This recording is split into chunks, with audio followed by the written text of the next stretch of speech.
올라가는데 너무 힘들었던 것 중에 하나가 다리가 끊어질 것 같아. 난 1분 만에 올라가겠다는 그런 생각을 하고 가다 보면 이제 막 여기 막 흐르는 게 나오고 코피가 나는 거예요. 코피를 먹었어. 필름을 붙이는 게 더 중요하기 때문에 코피가 막 나오는데 그거를 맞아, 그랬어. 화장실도 못 가고 하면서 그게 몇 번이나 된다니까. 사람의 한계를 뛰어넘고.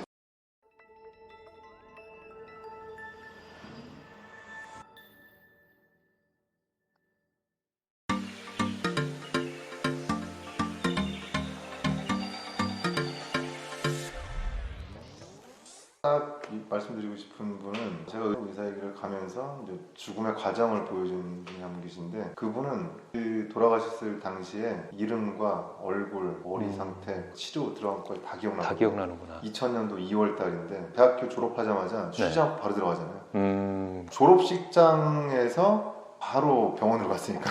그 정도로 바로 가나요? 며칠 쉬었는데. 졸업식장에서 부모님 오셔서 사진 찍고 밥 먹자마자 짐 싸들고 병원으로 들어갔거든요. 아우, 인턴 엄청 빨리 데려갔구나. 네, 졸업식 전에 일단 들어갔다가 나 졸업입니다 하면 졸업하고 와라. 폐암에 걸린 분이 한 분 계신데 그분이 처음에는 스님인 줄 알았거든요. 근데 머리가 폐암치료를 많이 해가지고 머리가 다 벗겨진 분인데 그 당시 나이가 40세 남자. 일반 병실에 계시다가 점차적으로 안 좋아서 산소 농도를 더 높이고 그래도 안 되니까 중환자실 갔다가 이렇게 안 좋아지면서 며칠에 걸쳐서 돌아가시는 거로. 그때 이제 우리 네이비제를 가서 항상 했기 때문에 그 환자가 안 좋아지면 또 구출받고 또 내려가서 환자 보고. 되게 안타까운 게 노모가 계셨는데 그 노모가 어떻게 하면 이 자식을 살릴 수 있을까. 엄마가 와서 지압 침 같은 거 있잖아요. 테이프다 해가지고 이렇게 붙여놓는 거. 그거를 아들은 숨쉬기 힘들어하니까 여기 손가락마다 다 이렇게 지압을 붙여놓은 걸 기억하고 본인이 하실 수 있는, 당신이 할 수 있는 모든 걸 하시는 거죠, 아들을 위해서. 그렇잖아요. 그러면서 사람이 이렇게 죽어가는구나. 병으로 인해서 이제 암이 참 무섭다라는 것도 깨달았고, 그 옆에 계셨던 분도 할머니인데, 할머니는 이제 심부전증이 있어가지고 몸이 툭툭 먹어가지고 호흡곤란 심한데, 그분도 이제 그 옆에서도 같이 안 좋아지는 모습. 근데 그분은 기억나는 거는 그 남편분이 옆에서 계속 간호를 했거든요. 그때 동맥혈 검사를 하는데 너무 이게 파우면은 안 되잖아요. 사랑하는 와이프가 안 좋아지고 있는데 내가 계속해서 바늘을 찔러대니까 저분이 너무나 기분이 안 좋아서 잘 좀 하라고 이렇게. 그 말에는 뭐 와이프에 대한 사랑도 있겠죠. 되게 미안한 느낌을 많이 가져요. 맞아요. 보호자가 옆에서 이제 병원 생활 오래 하시다 보면 사실 이 선생님이 학생 선생님인지 인턴 선생님인지 1년차 선생님인지 다 아시잖아요. 말 안 하고 오히려 봐주시고 이러는 느낌? 절제를 하시면서 말씀하시는데 그렇죠. 워낙에 그걸 못하니까 그 당시에 이제 필름을 찾아가지고 아침에 걸어야 되는데 필름이 또 없어지는 경우가 있어가지고 뽑기는 항상 12층에 시작하는데 1층에서 막 찾다가 아침 회진 시간 전에 이제 딱 걸어놔야 되는데 그거를 회진 시간 바로 직전 1, 2분 전에 찾으면은 1층부터 12층까지 막 뛰어 올라가요. 뛰어올라가는데 너무 힘들었던 것 중에 하나가 다리가 끊어질 것 같아. 난 1분 만에 올라가겠다는 그런 생각을 하고서 막 올라가는데 어떡해. 가다 보면 이제 막 여기 막 흐르는 게 나오고 코피가 나는 거예요. 코피를 먹었어. 코피 닦을 시간 없어. 지금 이 필름을 어떻게든지 유입하기 전까지 올려놔야 돼. 필름을 붙이는 게 더 중요하기 때문에 코피가 막 나오는데 그거를 맞아, 그랬어. 화장실도 못 가고 하면서 그게 몇 번이나 된다니까. 사람의 한계를 뛰어넘고. 그러면서도 그 코피를 과장님이 좀 보셨으면 하는 그런 마음도 있었지 않았나요? 근데 정말 교묘하게 바깥으로 나오기 전에 하면서 다 먹어버렸다니까. 어디 가서 뱉지도 못하고. 좀 회진 때 코피 나면 이거 코피다 싶으면 흘려냈어. 흘려냈어요? 흘려내서 보여줘야 돼. 나 힘들다. 교수님들은 나보다도 더 어려운 환경에서 이 약해 빠진 놈아 그런 소리 들을 것 같아가지고 협진하려고 다른 과에 가 있으면은 그때는 엄청난 추리력을 가지고서 저쪽에 있을 거야 하면 그쪽에 가서 찾아보고 또 영상 보관실 가가지고 찾아 들어가서 필름을 또 복사하는 그런 기능이 있다는 걸 우리가 알아요. 그걸 복사해서 출력을 해서 가는 것도 기술을 알아요. 출력을 하는 게 있는데 거기는 못 들어가요. 웬만해서 들어가는데 키를 몰래 빼고 있는데 그 복사해서 갖다 놨는데 원본 필름 찾아가서 같이 걸려있을 너 무슨 짓을 한 거야?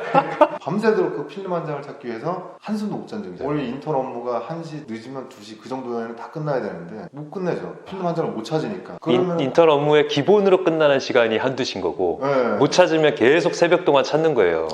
그러면 이제 밤에 잠을 못 자고 돌아다니는 인턴들은 필름을 못 찾아서 다 돌아다니시는 거예요? 중간중간에 만나서 서로 미안해. 너 못 찾았냐? 그런데 이제 서로가 이제 어려운 점을 같이 같이 해야 되는데 한 친구는 찾아버려. 아. 상실감이 돼 있거든. 쟤 찾았어. 쟤 드디어 자는구나. 잠을 못 난 도대체 자는데 몇 시에 잘까? 힘도 못 자 그냥 꼬박 새고. 아. 그러면 그 다음날 코피 나는 거죠. 코피 먹는 거지. 안 날 수가 없지.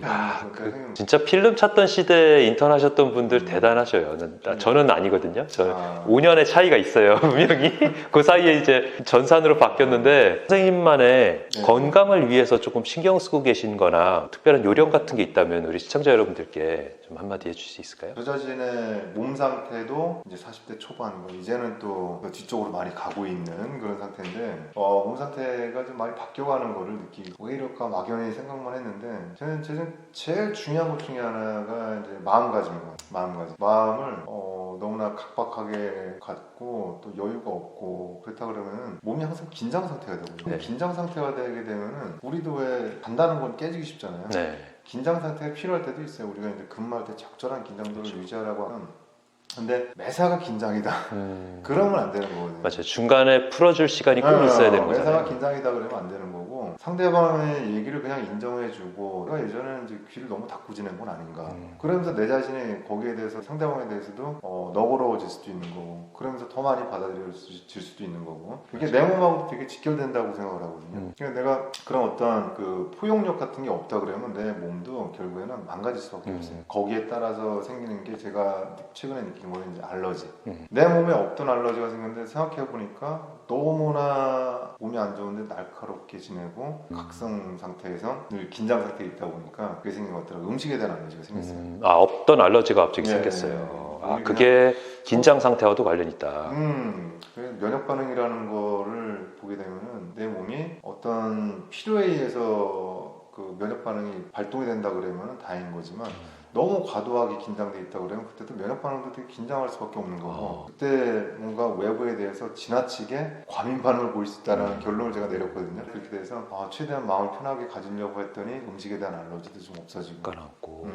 실제로 제가 이거를 환자들한테 얘기를 해주고 있어요. 흔히 볼 수 있는 두드러기 환자들 이런 사람들이 오게 되면은 몸이 너무 힘들지 않은지에 대해서 한번 이야기를 해보고 항상 우리가 이제 외적 요인을 먼저 찾으려고 하잖아요. 알러지가 있다 그렇죠. 그러면 어떤 음식에 대해서 없었는데 근데 늘 알러지는 생길 수 있다라고 내가 얘기를 해주고 환자분 자신을 보시고 지금 너무 몸이 힘들게 끌고 가고 있지는 않은 건지 아니면 너무 날카로운 건 아닌지 돌아보면은 이제 그 자신이 최근 들어서 뭐 밤새도록 뭔가를 하고 그다음에 몸은 이제 각성 상태가 된다는 걸 알 수 있는 거죠. 그래서 계속 제가 환자를 치료하면서 인터뷰 아닌 인터뷰를 하다 보면은 그렇게 날카로운 사람들이 많아서 그때는 최대한 마음 편하게 가십시오. 그러면 이제 두드러기도 없어질 거고 약물을 쓰긴 하지만 이거는 보조 수단에 불과하다. 마음가짐이 제일 중요하다고 생각하고 밤에 근무하다 배고픈 아무 생각 안 나잖아요. 그죠? 그렇죠. 저도 이제 배고픔을 잘 못 참는 성격이기 때문에 저는 이제 기름진 거는 점점 안 먹으려고는 하지만 배고프면은 그게 실제 진료에 영향을 끼쳐요. 진료에.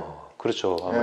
머리 쪽으로 이제 당 공급이 안 된다 그러면 그땐 진료 잘 못하기 때문에 저는 운동도 좋아하고 그냥 많이 먹어요. 많이 먹는데 운동량이 많아요. 운동을 주로 이제 로드 자전거 자전거 타세요? 로드 자전거를 많이 타고 틈만 나면 나가죠. 날씨 좋고 비 안 오고 좋죠. 그런 로드 자전거를 타고 또 로드 자전거를 탈 수 없는 지금 같은 시기에는 집에서 이제 스피닝 바이크 집에서만 타면 또 재미가 없을 때가 있거든요. 요즘에는 등산을 다니죠. 등산 다니세요. 계속해서 몸을 튼튼하게 해야 돼요. 몸을 계속해서 움직여가지고 뭔가 에너지를 써야지. 지금 현대사회를 살아가고 있는 사람들은 아주 많은 열량을 흡수하고 있거든요. 젊었을 때야 그냥 돌아서면 배고프고 그때 때는 다 키 크는데 성장하는데 에너지가 쓰이기 때문에 그 사람들은 많이 먹어도 살이 안 찌잖아요. 근데 지금 이제 20대, 30대, 40대 더 이제 나이가 들게 되면은 이게 먹는 에너지가 이제 나쁜 에너지거든요. 나쁜 에너지를 없애려면 신진대사를 촉진시켜야 되는데 그게 사우나 갔을 때겠어요? 그게 운동을 계속해서 몸이 뭔가 좀 계속 움직이고 있다는 거를 몸에게 알려줄 필요가 있다. 그럼 뭐 요가라든 필라테스 그런 것들도 정적이면서 상당히 좀 도움이 되겠지만 아직 제가 발을 들여놓지는 않은 단계고 운동을 하게 되면은 잡생각이 없어져요. 운동을 하면서 약간 이완이 되는 그런 거군요. 자전거를 탈 때는 몸이 힘들긴 하지만 자전거와 저와 땅 요것만 보고서 하는 거거든요. 그때는 이제 많은 잡생각도 되고 아주 힘들게 달리면서 스피닝바이크도 그래요. 설렁설렁 타는 게 아니라 다리가 정말 뻣뻣해가지고 굴릴 수 없을 정도까지 막 달려가면서 한계치를 느끼고 다시 내려오고. 많이 타시는 것 같은데요, 그럼? 많이 타죠. 작년에 자전거 로드바이크 목표가 10,000km를 달리는 거였는데 1년 동안 10,000km 1년 동안 10,000km를 달리는 작년 8,700km. 와, 1년 동안 8,700km 네. 탔어요? 아주 많이 탄 건 아니고 중간 정도 탄 거예요. 와, 그 정도. 그러면 평균 매일 20km 이상 타야 되는 거 아니에요? 한 번 타면 이제 한 뭐 100km, 200km. 와, 150km 진짜 부지런히 타시는구나. 네. 자전거는 뭐 그렇게 달리긴 쉬워요. 다리만 좀 단련이 되면은 심폐 능력도 좋아지고 근지구력도 좋아지기 때문에 쉽어요. 와, 이렇게 오인영 선생님의 특급 비법이 나왔네요. 자전거. 음. 네, 요즘 같이 못 나갈 때는 스피닝 자전거를 활용을 해도 되고, 나갈 수 있으면은 나가서 로드 자전거를 타라. 야, 좋은 방법인데요. 중요한 거는 가만히 있으면 안 되는 거예요. 음. 가만히 있으면 안 되고 계속 어떤 쉬는 때 없이 또 움직이면서 맞아요. 운동을 방법이 중요한 게 아니라 이제 나이대에 따라서 또 자전거가 어려우신 분들도 있을 거 아니에요. 그렇죠. 근데 그 나이대에 필요한 운동 아니면 네. 당장 지금 나가서 걷는 거라도 해서 또 네. 시작하면 거기서 시작이 되는 거잖아요. 이완이라는 시작하지 게. 않고 가만히 있으면 결국에는 오늘 먹었던 거는 몸에 점점 쌓일 수밖에 없고 그것 자체가 무게도 많이 나가게 할 수도 있는데 만성 피로라든지 에너지를 더 깎아먹을 수 있어요. 그 어떤 양성적인 그 에너지를 없애는 마이너스 에너지가 될 수 있는 거라고 생각하기 때문에 비우고 채워라. 저 자전거나 등산, 스피닝 이런 운동들이 고열량 필요해요. 자전거 탈 때는 몸에 안 좋은 것들도 많이 먹어요. 콜라 있죠. 왜냐면 그건 에너지, 퓨얼로 담는 퓨얼. 퓨얼 자체. 어차피 내가 다 태울 수 있다. 아, 자전거 한번 150km, 200km, 한 100km 정도만 아주 정말 세게 달려도요. 3일간 배가 어우, 3일간. 그러니까 이거라고 생각하면 돼요. 자동차를 운전하다가 자동차 시동을 꺼놓는 게 아니라 그냥 서 있는 상태. 그게 3일 가는 거예요. 서 있어도 어떻게 기름 계속 먹죠. 네. 내 몸은 계속 메타볼리즘, 배사를 계속해서 끌고 나가고 있고요. 한번 이렇게 심하게 타고 나면 네, 물론 살살 타게 되면 그런 현상은 없어요. 근육 속에 있는 글라이코겐은 다 소진돼 버려요. 그걸 채우는 과정. 채우는 과정. 채우는 과정. 그게 2, 3일 걸리니까. 그렇죠. 아무리 먹어도 배는 계속 들어가 있는. 그게 바로 이제 몸에 에너지를 계속 쓰는 거죠. 거기에서 배가 고프다고 해서 무조건 다 먹어버린다 그러면 그게 또 그대로 살로 갈 수 있는데 그걸 좀 조절한다 그러면 다이어트에도 많이 도움이 될 수 있죠.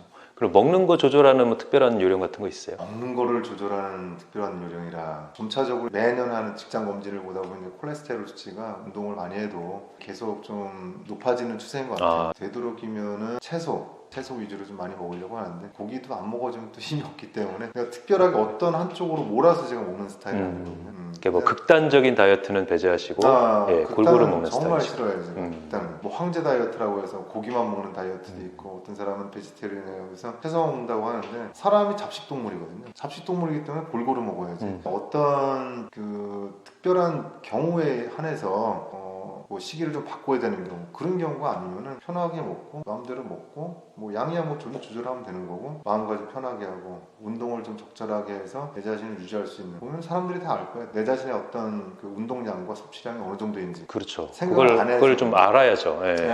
뭐든지 해봐야지 내가 어느 정도인지를 알지. 내 자신을 알아야지. 이 정도 먹었을 때 내가 어느 정도 움직여야 계속 비웠다 채웠다 비웠다 채웠다가 되는지를 알아야지. 그렇죠. 계속 쌓이는 과정을 거치는 거는 배제해야 되는 거 아니에요?